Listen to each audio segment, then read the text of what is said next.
Guys, welcome to the I Love CVille Show. My name is Jerry Miller. It's great to be with you on a Wednesday across Charlottesville, Central Virginia, the Commonwealth, and the world. It's our pleasure to connect with you through this platform. We spotlight the best of Charlottesville, Virginia. Today's guest undoubtedly embodies that tagline or mission statement. Brian Wimer, the Wizard of Ix Art Park, is going to join us here in T-minus 30 seconds or so.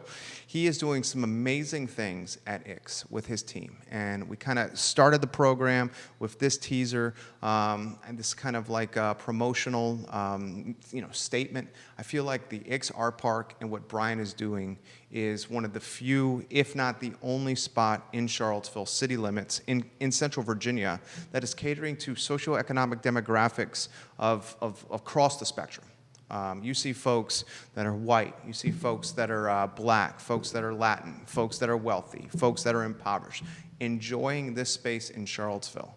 And I think that's a testament to what his vision for the Ix Art Park is and his team's execution of that vision.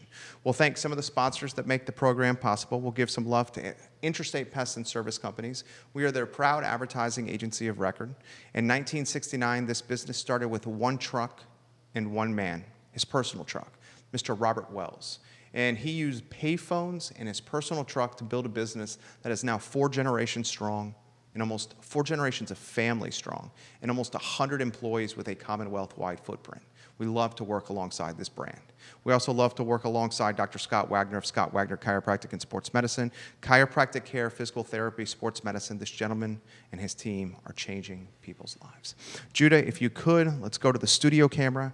Let's welcome Brian to the show. Brian Capasa, how are you, sir?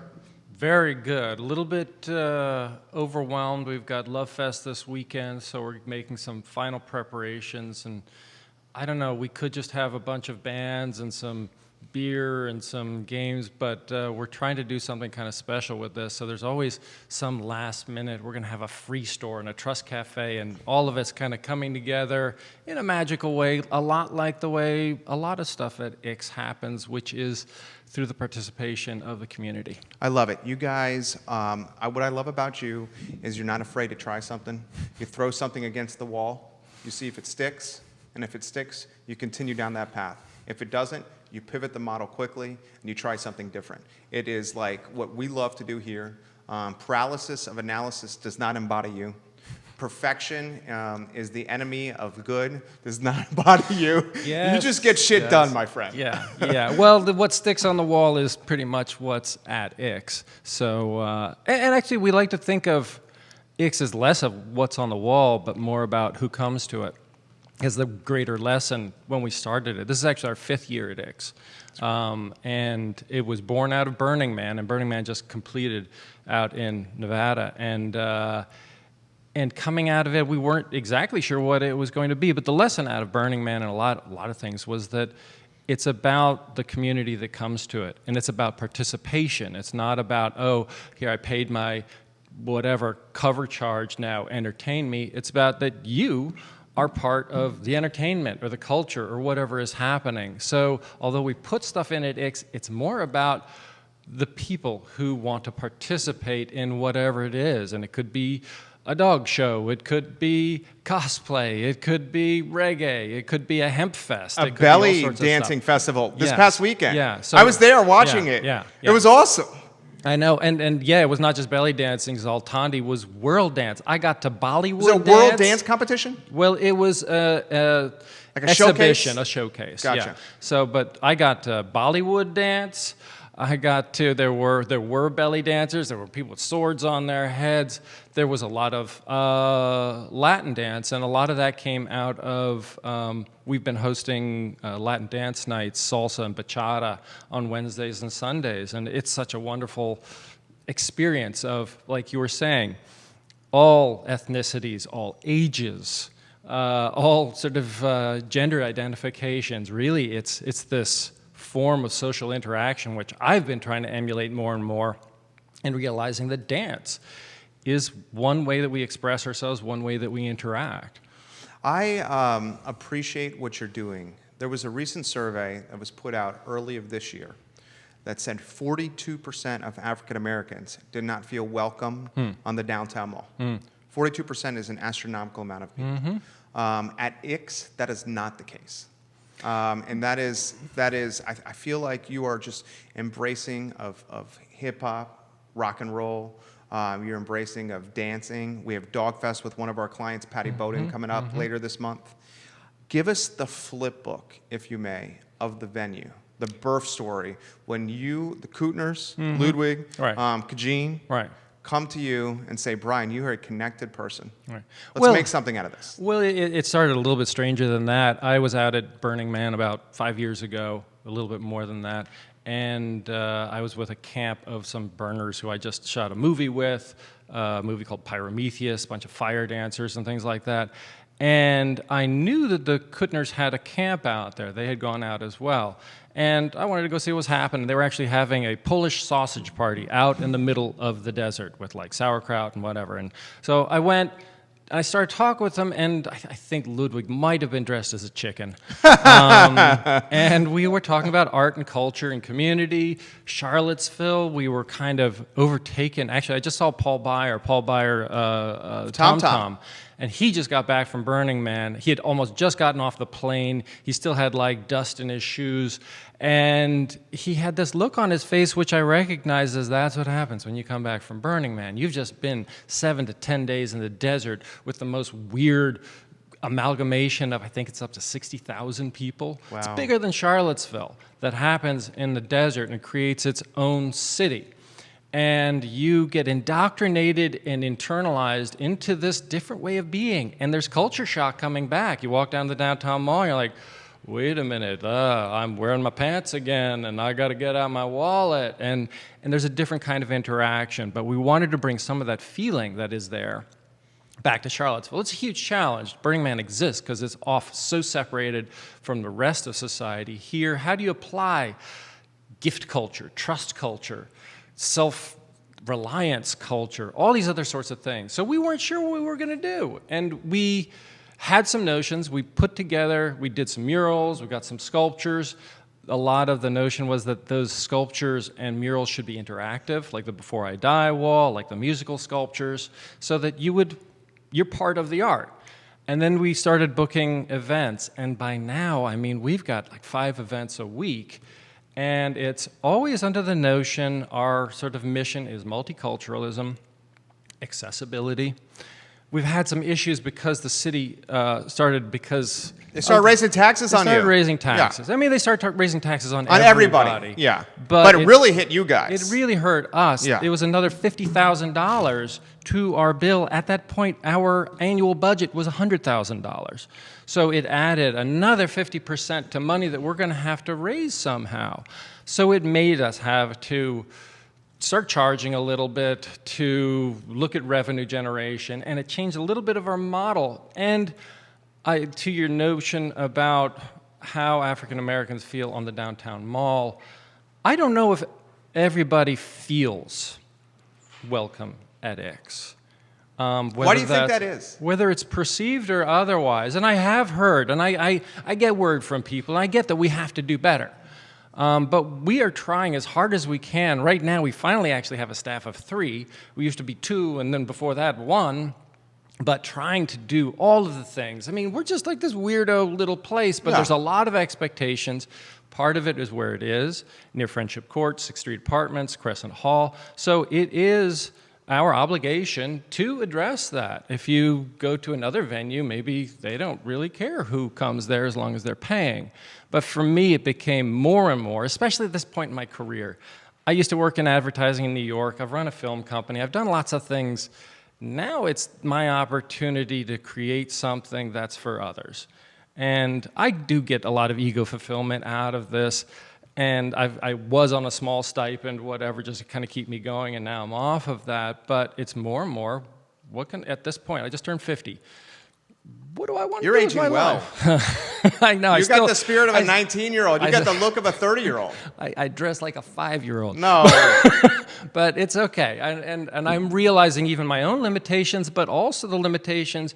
If I'm running the show down there, then that's through my perspective. So it's important that we get more young people down there helping to create, helping to program, helping to be part of it. And I always tell people, whoever volunteers, I'm like, you may be running this show in a couple of years. And I really mean that this should be handed on to people in a succession of generations, and that there should be everybody. And that's my kind of question, or sort of a little assignment. Anybody who I come in contact, what do you want to do at Ix? And let's make it happen.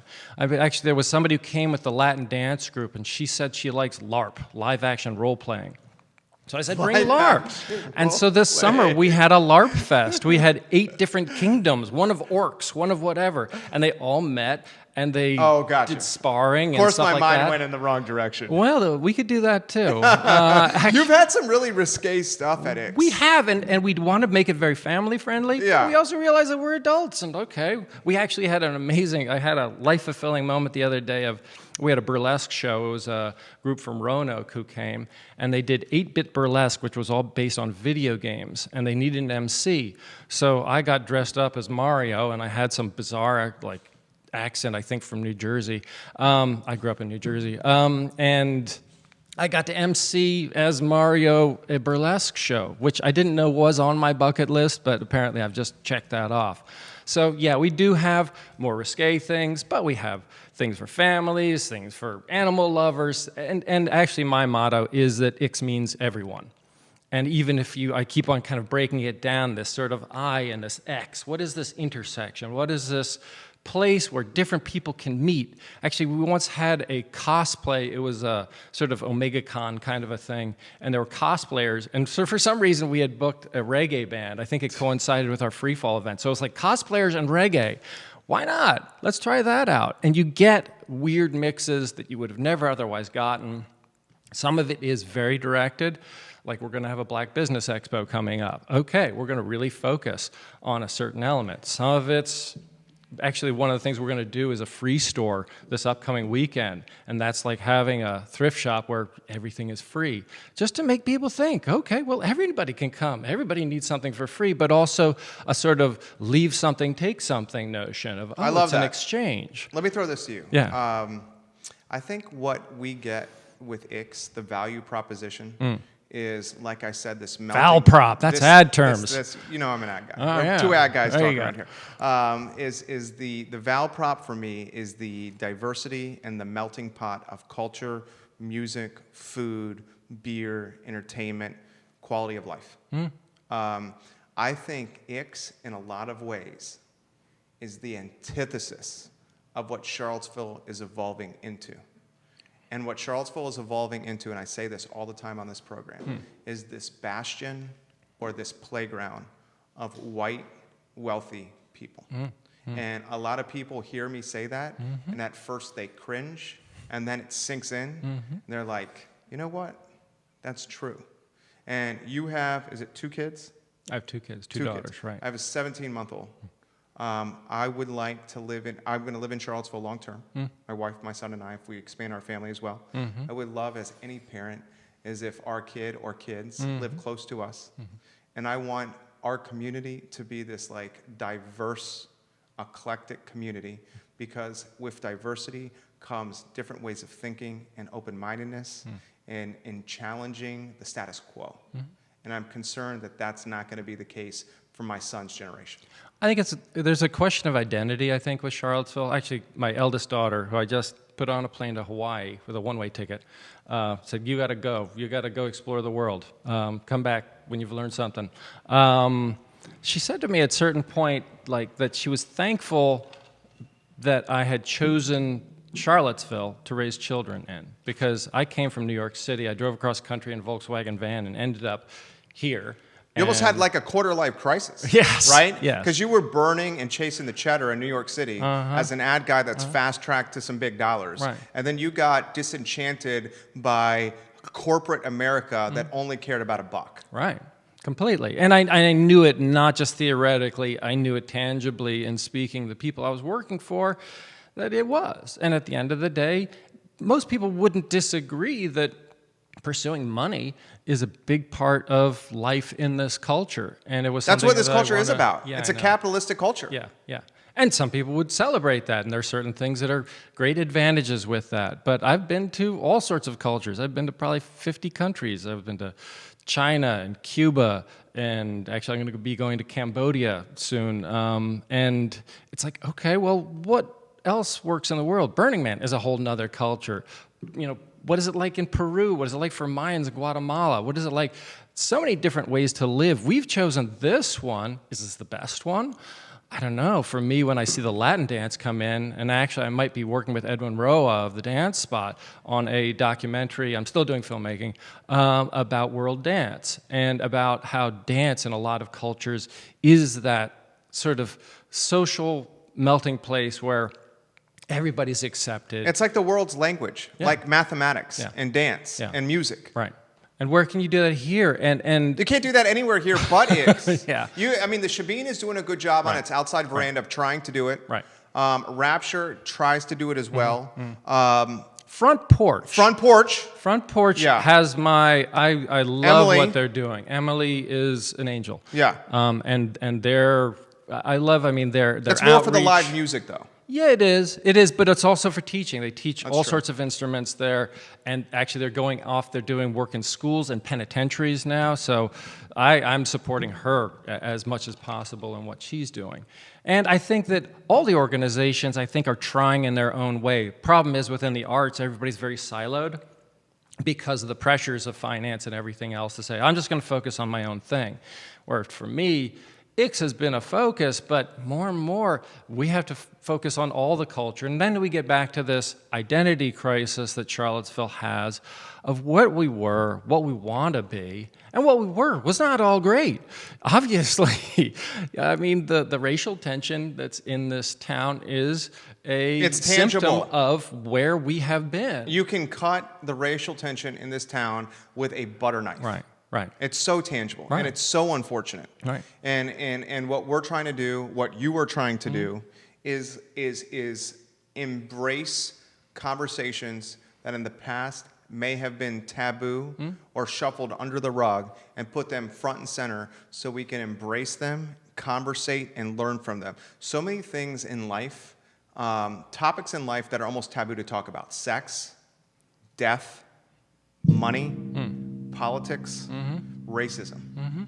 And I don't think in 2019, and this open mind, and I'm going to throw this to you, and I know you're going to have phenomenal insight, and there's a lot of people watching that are giving you some props. And in 2019, and we'll get to these comments, guys, in 2019, we should not, with our open-minded mentality, be afraid to discuss sex, death, politics, and obvious racism that's in our community. Yeah, and I will say that we are trying, but we're not great at it. We mess up sometimes. We forget sometimes.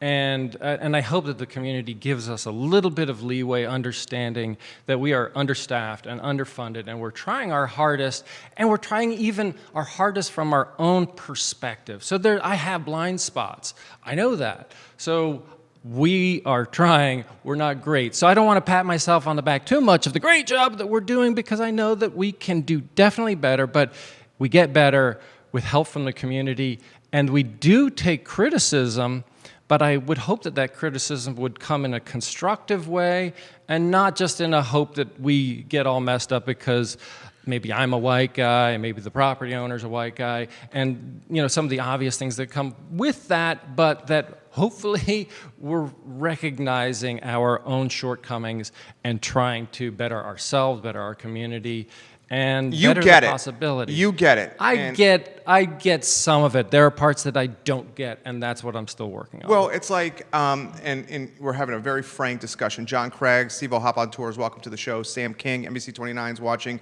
Andrew Jaspin, one of your colleagues in music, watching right now. Aaron King at Feast is watching. You're getting some props from, is that Artie Smarty? I'm messing her name up. Is that, you help me with that? Yeah. Is Actually, that's funny. That's right? Yes. She says, "Go, Brian, go." I work with her. She works for a wonderful company called Ethisphere that judges the corporate ethics of companies, and I help with film a summit every year in New York that she's part of. You have folks watching in Richmond, and New York, and D.C., and Charlotte, and South Carolina, and Florida. Jeanette Butchner says hello. Sandy Miller, Stephanie Keller, Lori Jacobs Jacobson, Thomas Vinson. Jeremy Sharp is giving you some props right now. He loves what's happening in Ix. I love Ix Art Park. I'm so happy to be a part of it and enjoy it as well. Go Brian. Well, Jeremy's my hero. Jeremy's great. D. Claudio Zarpalon. I'm messing up your last name. They welcome even this crazy Brazilian to Ix. Thank you, Brian. You're getting some props from Marie Goodwin. Hey, Brian, I'm tuned in to listen to you, dear friend. Give it a like and a share on any of the streams you're watching.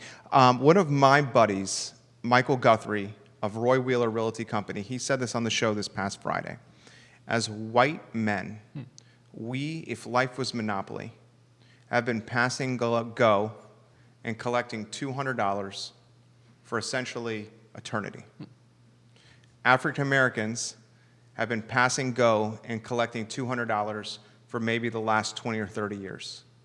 And that is something that people don't truly understand, and it's creating a generational gap that must be assessed and spotlighted and figured out. Well, part of figuring it out is also, I love that you mentioned Monopoly. There was a point when I was moving out of advertising, and I started a game company with a friend called the Infinite Game Company. And he created a couple games, one of them called Tide Pool. Scott Bailey, props out to him. Amazing, creative, wonderful soul, light giver. The notion was that a lot of kids' games have beginnings and ends, winners and losers. You go through weird paths. Ever played the game of life? Yeah. If you go the path that you don't go the college education, you rarely win. You know, there's all these like things within games that sort of teach young, impressionable minds about the world that they're coming into. Monopoly is a huge one of those. Totally. Think about it. I want to own all the property. There is only one winner. You Hoard have your money. everything. Hate taxes. Yeah. That's a huge part of it. Teach kids to hate taxes. And this sort of pass and go of just life, like you've got like some sort of allowance that you just get through the world. The funny thing with Monopoly, it was created by some people who were trying to criticize capitalism. Originally, I think it was called the welfare game. Get out. And there was a different way of playing it that was that everybody wins. But there was an alternate way of playing it that was the capitalist version. And Parker Brothers, whoever bought the game from them, and there was even a, of course, sticky way about that whole exchange of, did they actually get paid or whatever, sort of like a McDonald's story. Of like sort of stealing a brand. But they only kept the capitalist version. So you end up with, Monopoly is the number one, I think, game in the world. And to think that it espouses these values of winner take all, and it means all. Like, it isn't like anybody else is left with anything. Everybody else goes bankrupt. In some ways, that's like the American mindset. In some ways, yeah. Right? I mean, it's like, get as big as a house as you can possibly have. Yeah. Get as many shiny things as you can possibly have. Right. Actually, but this is a good place to segue this a little bit back to Charlottesville. One thing that I think a lot of people in Charlottesville believe is that growth is inevitable. Yes. And that it's always good, or it's that you just can't stop it. And I think that is a fallacy. I've traveled a lot in Europe. Europe doesn't necessarily grow. Places like Venice actually shrink and are still thriving, active places. There are places that you go to like Copenhagen or Amsterdam, and you realize that most of the buildings there are 5 stories tall, and those buildings are hundreds of years old, and that's what they've stuck with. There might be a church, there might be a whatever, but high-rises, and here in this city, I remember when it was about 5 stories, and then went to 6, and then 7. I think we're on 9 or 10 now, and the view keeps on disappearing, and there are places that, yeah, it's necessary. There are vacant spots, but at what cost? What is it bringing? Is it changing the identity? What is the identity of Charlottesville? There are a lot of different identities, actually, and trying to claim an identity is a very dangerous proposition. But what is it? What is it that we share together? And there are some elements. I was shooting something in New York, and I came back, and there was a chamomile and whiskey show at the Jefferson. Love those guys. And I came in, and it was right at the end of their set, and Coda Curl was up on the stage, and he said, "Who here's from Nelson County? This is a Nelson County song." And I was like, yeah, I'm back home. I'm in Charlottesville. To have that. My kid, actually, when I dropped her off at the airport going to Hawaii, she was playing stuff from her phone. One of the songs was Devin Sproul's about, it was a Virginia song. I can't remember, the Virginia Rag, I think. And there was another one that had a line about Charlottesville. I was like, oh yeah, that's when we got introduced to Appalachia. And that's just one element of what it is. And obviously my experience here is a very limited one. Of course. But to me, what I experience at Ix is overlapping with other people's experiences. People that I would have never run into, whether it's at a hip-hop show, whether it's at a Latin dance night, whether it's at a burlesque show, whether it's not necessarily always ethnic. It could be just social strata. It could just be, I don't know. I don't meet everybody in town. But to me, keeping it accessible, keeping it interesting and varied makes it so that there's more of this possibility. And with that lesson about development, for 5 years, while other arts organizations, PCA, Look 3 have disappeared, Ix has maintained and grown. And when people say, what is your vision for it? I usually say, you're looking at it. Because the reality is that the vision is what's happening there right now.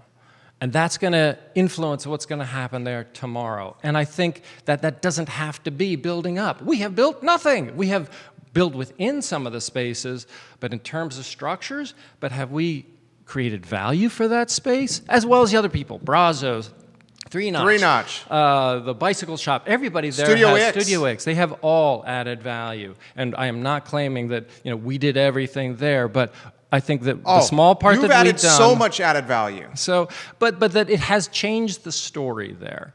And hopefully that was a change for the good, and hopefully we can develop that into what it's going to be next, and it doesn't have to necessarily involve development. I think one of the stories that it changes, whether right or wrong, and we understand brands and stigmas associated with brands, is they see the potential that it can be, and who is they here is like, just use a very general term like City Hall, okay? You have this phenomenal piece of property, and you've turned it into this just this beautiful melting pot of culture and music entertainment. And City Hall says, but this could be a hotel.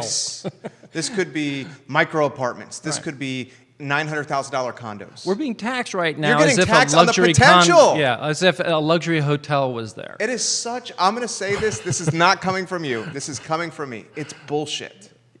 It is, but it's part of, and the problem and is it's creating hardship for you and your team, right? Which is then creating hardship for the community, right? Because you and your team are then being tasked to meet the overhead that comes from taxation, as opposed to being tasked with what does the community really need and want. Yeah, and it changes. We were talking about identity.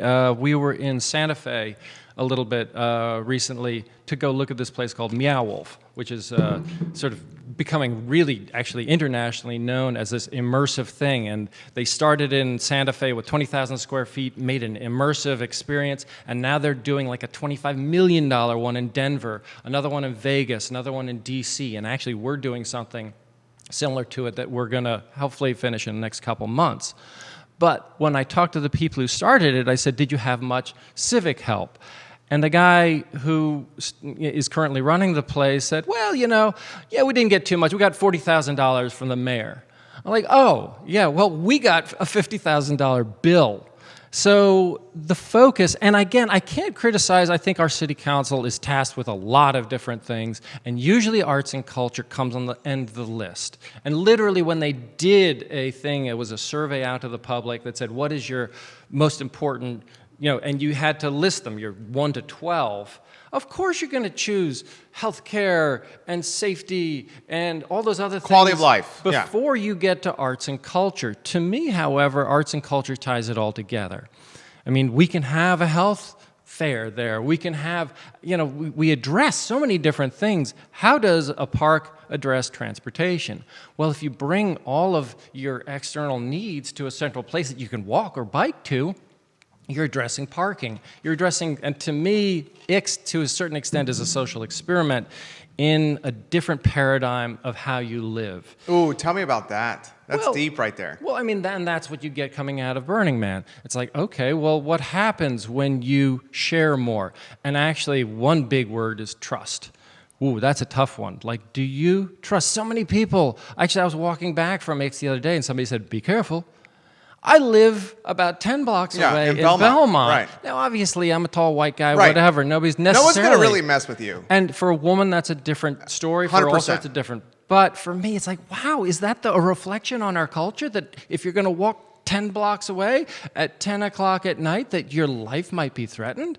And what does that mean about our great culture here that we think is so much better than anybody else's? Is that specific to Charlottesville, or would that same statement be made in any community across the country with a female 10 o'clock at night walking by herself?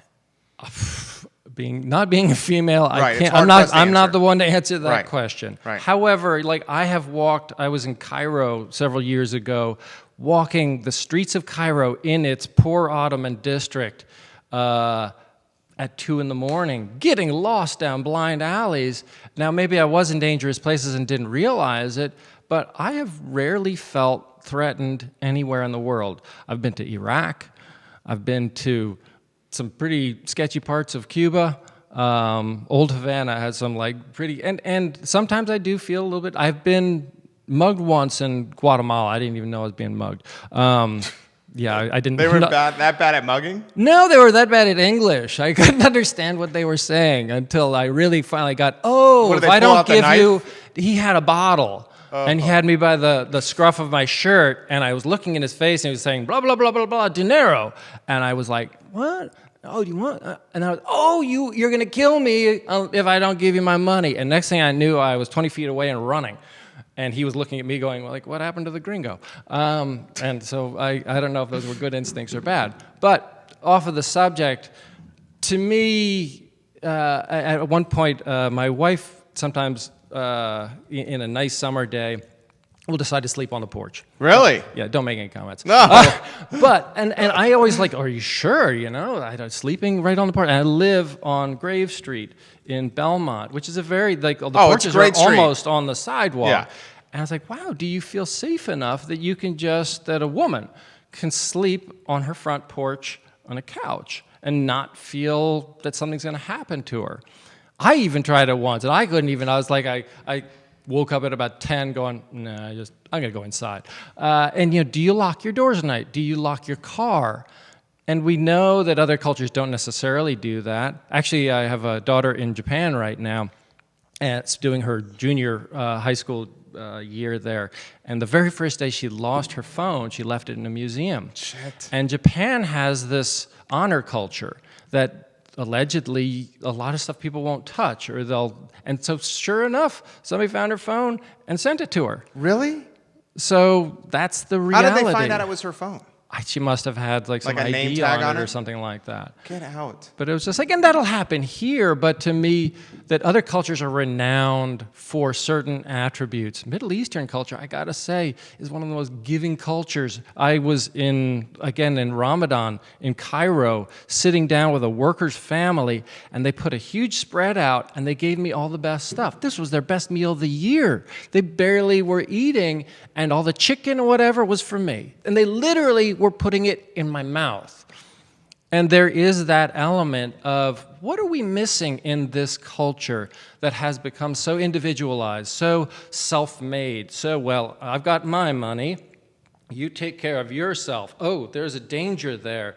That might be an immigrant, that might be a who knows what. Well, let's get rid of them because that might endanger my stash. Because the problem here is, it's funny, I just got a bill back. My wife had a medical visit, and it was just a blood test. $1,000. Yeah, we've talked about this before. $1,000, like what? And we have healthcare, so it was down to $350 for a blood test. Right. And it's just like, how can you survive? So this culture that determines that you must have a car, you must have your own healthcare, you must have all these other sorts of things. Of course, you're going to be protective. So for me, and like this upcoming weekend, we're going to do this Love Fest. I'm going to play with those assumptions. We're going to have a trust cafe. We're going to have a free store. We're going to see You're going to have if a we can, free store. Yeah. So What is a free store? I'm having people donate items. Good items, not like junk, not like, oh, I just got to get rid of this, but And see how the marketplace responds to everything Yeah. being free. You know what's going to happen? Are you not terrified that the first 10 people that come to the free store are going to take everything from the free store and that the free store is going to have no inventory? If that happens, If that happens, that happens. And it might, because we're not trained necessarily to know how to deal with that sort of thing. I have a friend, actually, Marie Goodwin, who said, She's hello. watching. There Yeah. you go. And actually, I was influenced by her work in Media, Pennsylvania, where she helped start a free store. And there were some people that come in, they go, I can just take this television? Yeah, take it, it's yours. And can I take this too? Yeah, okay, good. And there wasn't necessarily a limit, and some people did after a while, they were taking things and then selling them on eBay and stuff. But okay, let's try this and see if it works. It's no loss to me, and I'm finding items, but it's like, okay, bring a small item. Nobody's going to bring a couch back from a music festival. So, but an item, a watch, a tool, a toy, an article of clothing that you can leave, and hopefully somebody else will be walking around with that, finding a new use for it that it's been sitting in your basement. Let me throw this to you here. A lot of folks watching. Carson Daniel Wilmer, welcome to the show. James Watson, former Belmontonian, watching the program right now. Kelly Dye from First Citizens, the banker, watching. Janet Knight works at Rapture and Tin Whistle, watching right now. Janet, I can't wait for Blue Moon to open. I know this guy's excited about that as well. Jimmy is watching from Ruckus the Bulldog. Jimmy's got a very nice message for you. Jimmy says this, Brian, I love Ix Art Park. I love you, baby.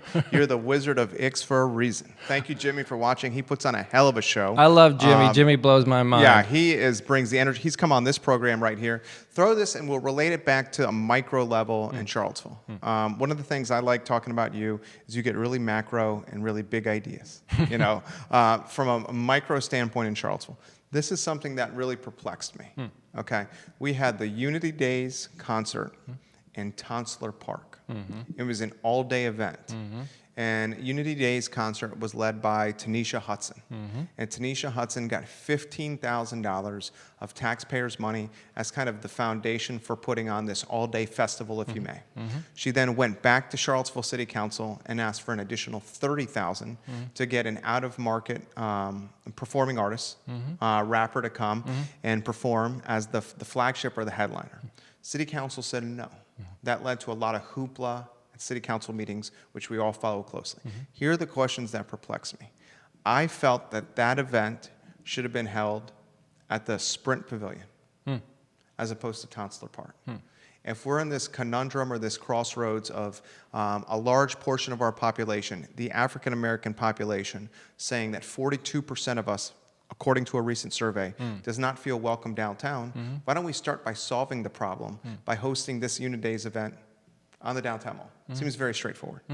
Why were events like that positioned on Cherry Avenue in Tonsler Park in an otherwise African-American community instead of the heartbeat of Charlottesville, which is on the downtown mall? So that's something I want to cover with you. Another thing I want to cover with you is why are we taking important aspects of our community, music, art, entertainment, human connection, which is everything that IC stands for, and why are we strapping it with red tape and overhead as opposed to embracing it to help diversity continue to evolve in the community? Both those topics, anywhere you want to go. Yeah, so the Unity Days event, frankly, I think that Tanisha was the right person to create whatever structure she wanted for that event because she has a perspective on the issues that she's addressing that other people don't. And to have it at Tonsler Park, to me, is to say, why are there not events happening everywhere? Tanisha made a good point at a certain time to say that there's not a black club in town. There is not. And that there should be one, and I agree completely. Right. But why are there not more venues for more different people? There isn't a Latinx club necessarily in Charlottesville, so we have the salsa nights, but where do people go that they feel welcome, that they feel they can be who they want to be?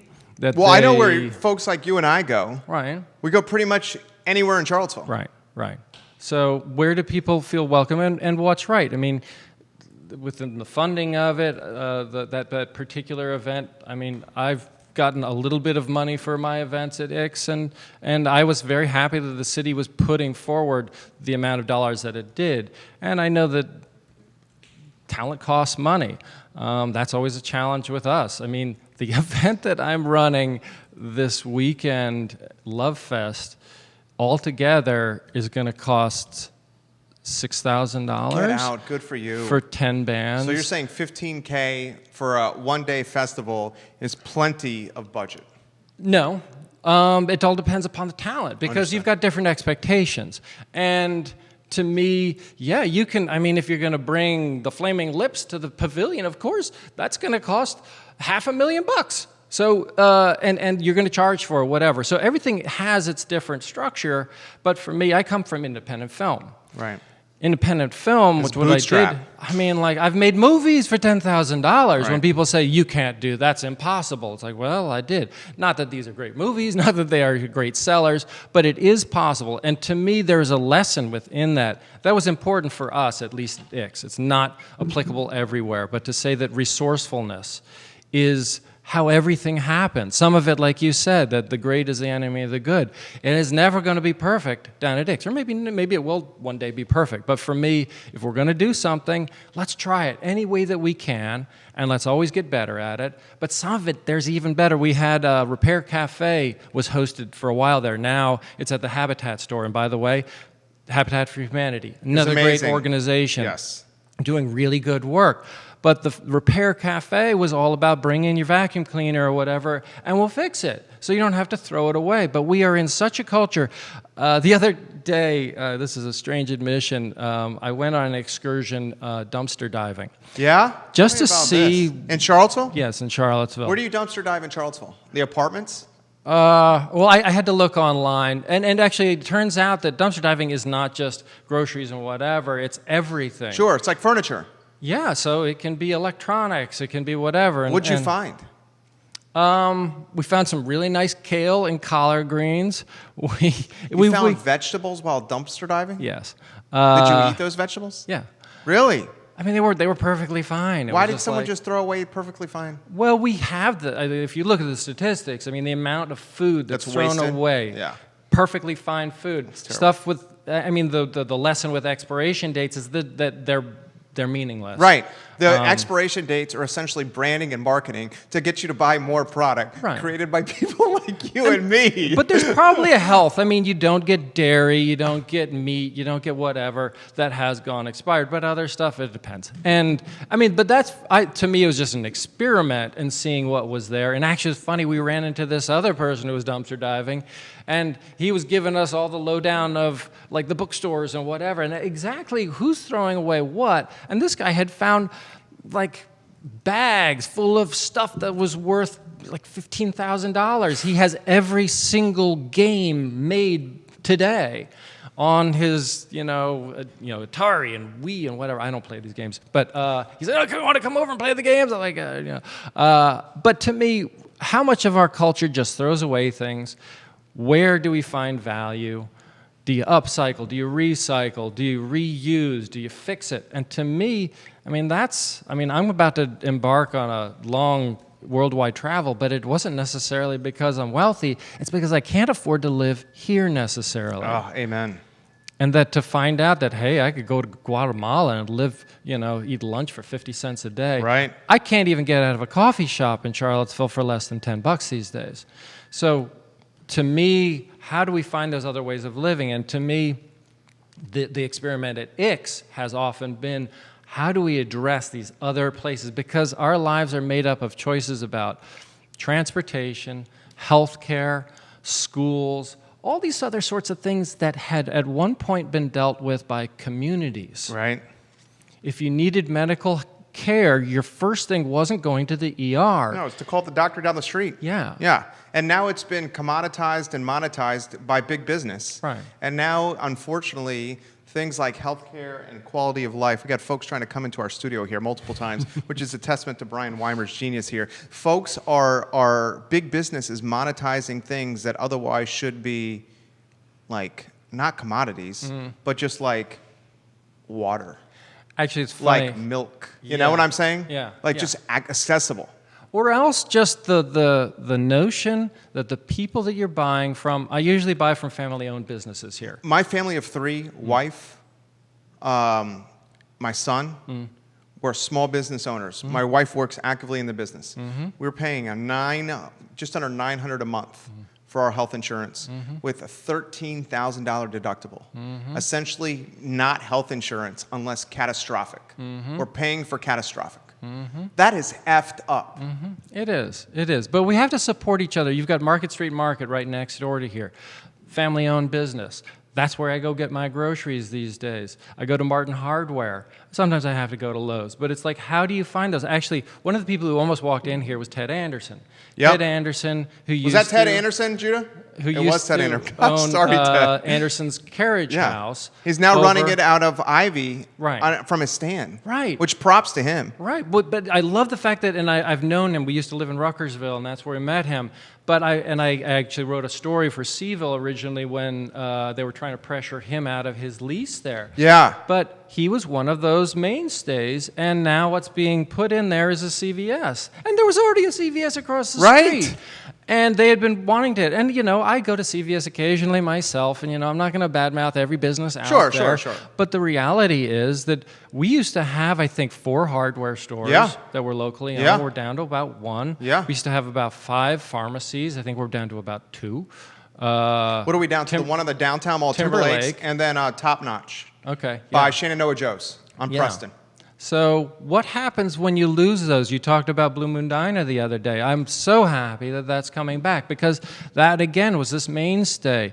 The people who ran it, what happened there, I had an experience there where I was eating dinner, somebody in the corner had a birthday, and they had so much cake that everybody in the restaurant got a piece of cake. And meanwhile, somebody, I think Jim Wave or somebody was playing. That was community, was going out and having a meal. But it wasn't at Red Lobster or some other place where you have a person that you don't know who's serving you. And I'm sure the people who serve at Red Lobster are wonderful people, and I'd love to get to know you. But really, a lot of the process of interaction, once you get into a branded atmosphere, becomes very, it's homogenized. You know what I think, and I don't want to assume, so I'm going to put it out there. What? Okay. As a auxiliary commentary to your very solid perspective, the UVA corner, I went to UVA and got here in 2000. The UVA corner used to be Plan 9, it used to be St. Martin's, it used to be all small, locally owned businesses. Now we have a Wawa on the UVA corner. We have CVS replacing Plan 9. We have big major brands because those are the only ones that can afford the astronomical rent in the University of Virginia corner, as opposed to entrepreneurs and small business owners that previously, housed their business there. Where I'm going with this, and I'm going to throw this out there. You, when you were an ad man in your, late 20s in New York City, you got the hell out of Dodge, and Dodge was New York City. And you said, I am disenchanted with this corporate big business atmosphere that is being a madman in advertising. I would bet that if Brian Wimer and his family were in Charlottesville, Virginia in 2019, in his late 20s, he would have gotten the hell out of Charlottesville. Probably. I get the hell out of a lot of places. But it's funny, I've been here actually longer than I've been anywhere in my life. My kids are born and raised here. Apparently I'm a Virginian, or I'm a Southerner. There was some weird award I got of a Southerner of Distinction in Southern Living magazine. I was like, wow, I'm a Southerner now of distinction. What the heck does that mean? It was mostly about the work that Ix is doing. But to me, and some of it is what is living here, and something I didn't have in New York was the ability to have and really build relationships with people. And there's something that happens within that, whether it's Ted Anderson, whether it's actually Bob Hughes of Nest Realty. Yeah, great guy. I love Bob. Actually, he has helped us sell houses and things like that. We've lived, I think, 5 different houses in Charlottesville. And the great thing was when I did the Love Fest that he's one of the sponsors of it. And that's the give and take of relationships in a community. And I thank Bob for helping with Love Fest, helping, with moving houses. But to me, he's an individual. He's a person. And it's a person that I know and that I love. And that and when I get to like Love Fest, what is love? Love to me is, and it's something I'm working on, how you respond to another person, understand them, care about them, interact with them. And it can be on all sorts of different levels. So you've got the I Love Charlottesville. Yeah. What does that mean to love Charlottesville? For me? Yeah. I think that's a great question. I think for me, it's our tagline, the best of Charlottesville. And the best of Charlottesville, in a lot of ways, is almost emblematic of the Ix art part. We, on this set, we spotlight Brian Wimer. We spotlight Carl Brown, who grew up in an impoverished neighborhood in Charlottesville, Virginia, as an African-American male, and climbed the ranks financially through hard work. We spotlight Ruckus and the Bulldog. We are going to spotlight Amy Benson and Melinda Sargel, the owners of Moose's by the Creek, tomorrow. We spotlight people that are making our community better. And this concept was birthed because I'll cut to the chase. I own the lion's share of the Macklin building. And on August 11th and August 12th, I was outside on Market Street because my son was in my wife's womb. And when he got to history class, I wanted to relay to him firsthand perspective, your dad was there. This is what your dad saw. Because I had a feeling it was going to be something that was going to be a generational type history, which it's going to be. We know that. And I also was concerned about the building. So while standing outside here, I watched 6 or 7 Nazis kick the living shit out of an African-American male for no reason except for the color of his skin. And in 90 days following August 12th, I was in a funk mentally and spiritually, and I just couldn't get out of this like funk and this haze because of the evil I'd seen. For the first time, never seen evil like that before, Brian. Maybe I'm sheltered life, probably so.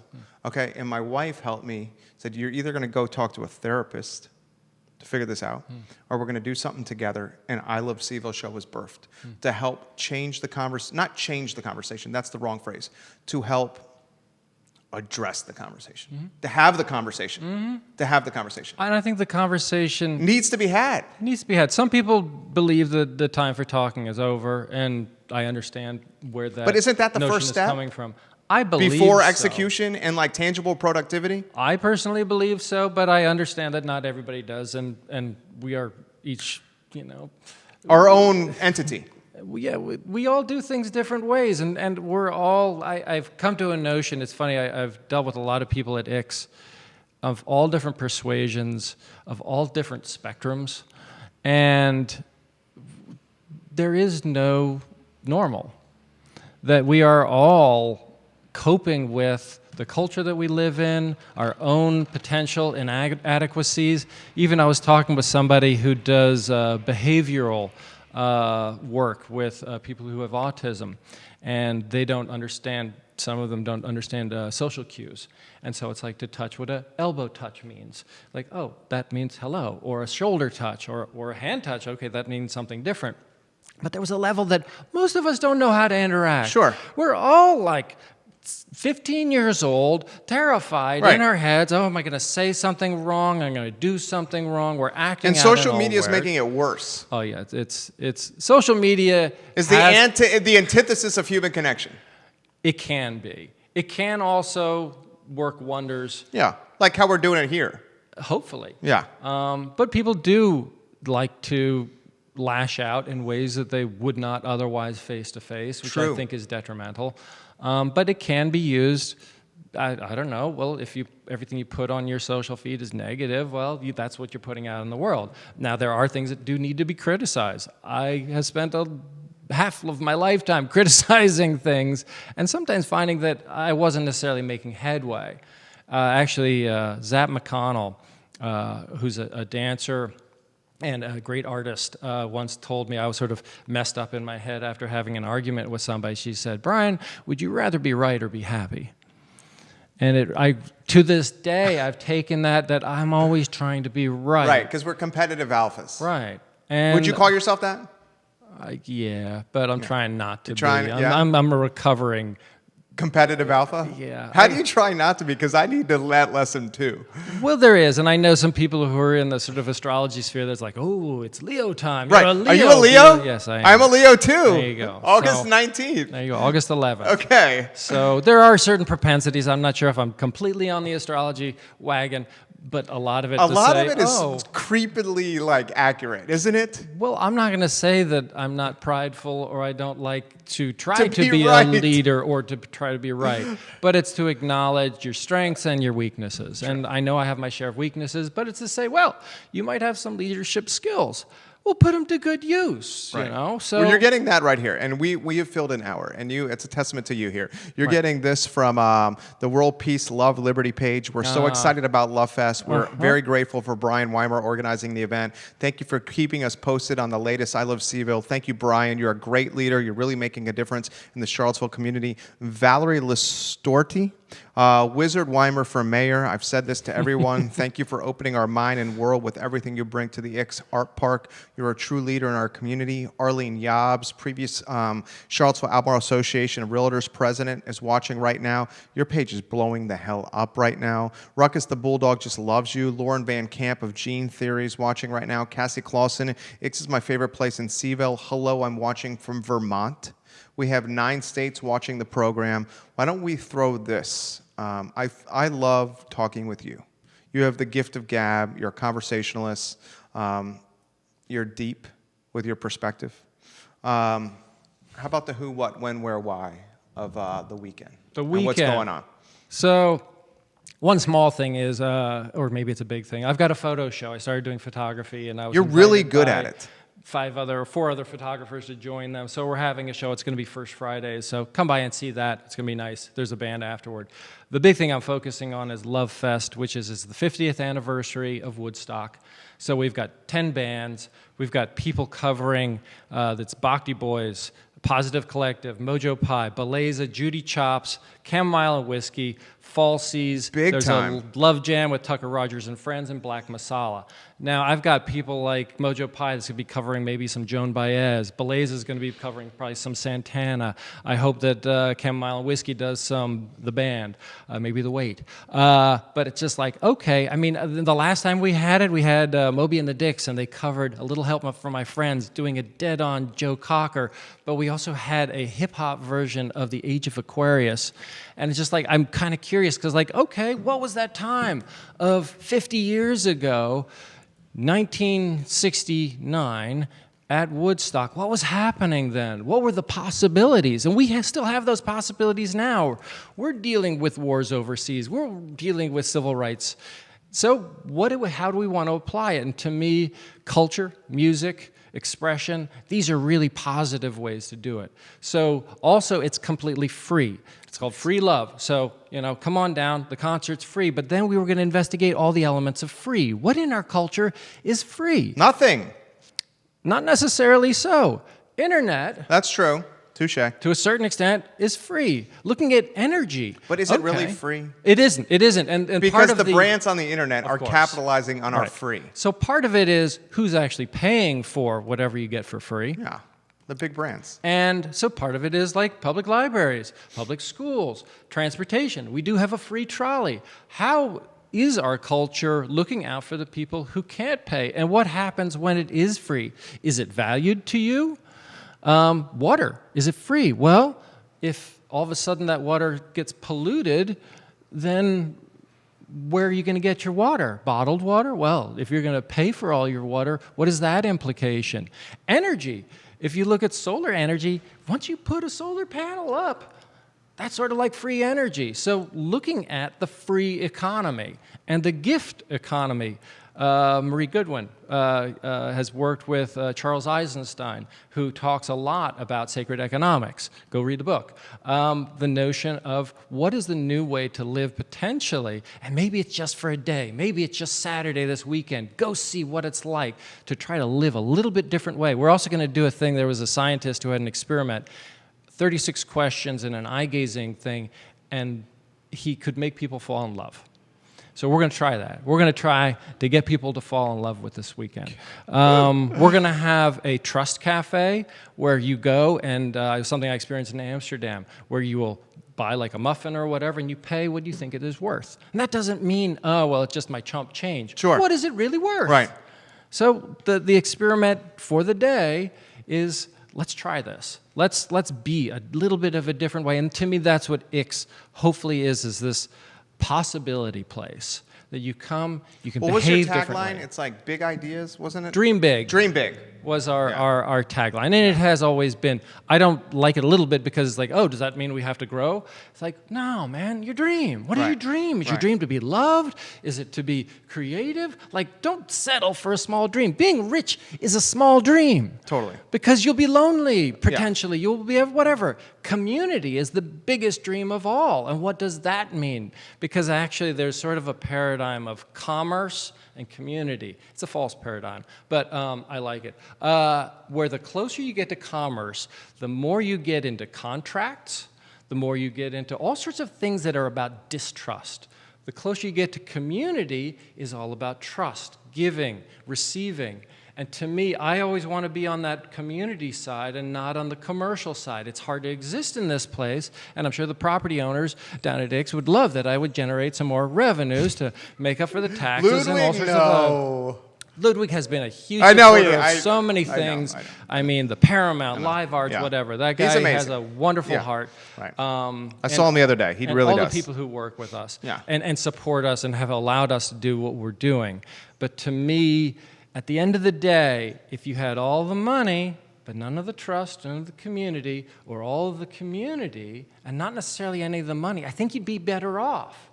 Because what happens if your house burns down, whatever? You can rely on people. If you're over here and all those things, what is that quote from Scripture? Don't put your treasures where rust and whatever. It's like don't build your castle on sand.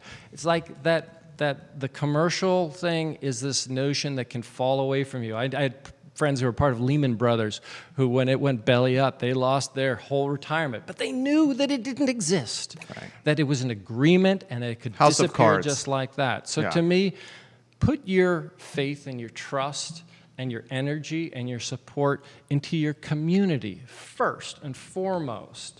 Whether that's just your neighbor, whether that's what we're doing. And we're not the only place in town. There are lots of people who are doing things in town. Support them with everything that you've got. Because if you support the other paradigm, at the end of the day, we're not going to be the ones who win that Monopoly game. Guess what?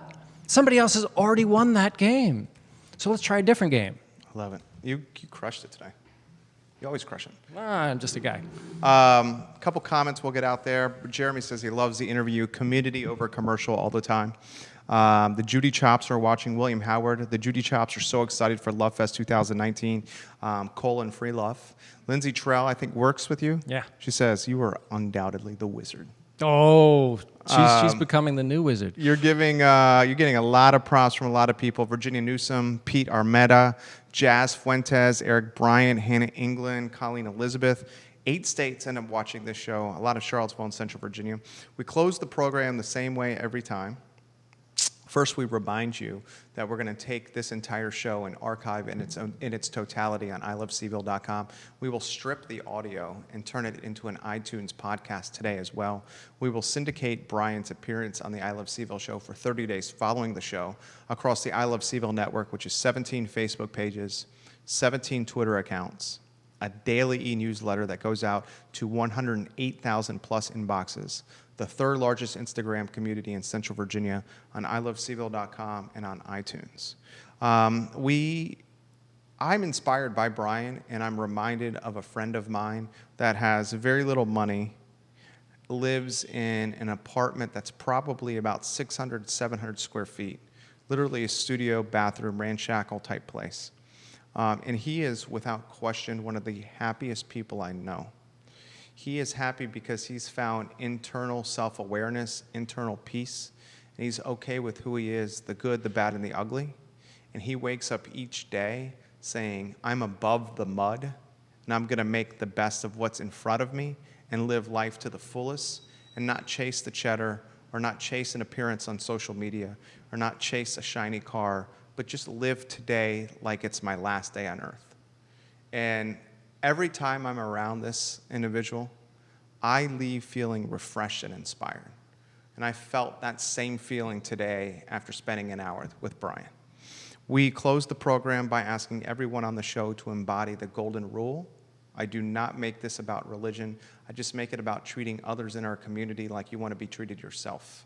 It's the golden rule. It's such a simple concept, but it's a concept that's missing from our community, from the Commonwealth, certainly from the country. Please think about the golden rule. Today at 3 o'clock, we're going to have Patty Bowden from Animal Connection. She's the entrepreneur and businesswoman behind Dog Fest, which is at Ix Art Park later this month. She has a show on our network called What's Barking Local that spotlights the fabulous animal community in Charlottesville and Central Virginia. So I'm excited for that with Patty Bowden. Enjoy your afternoon.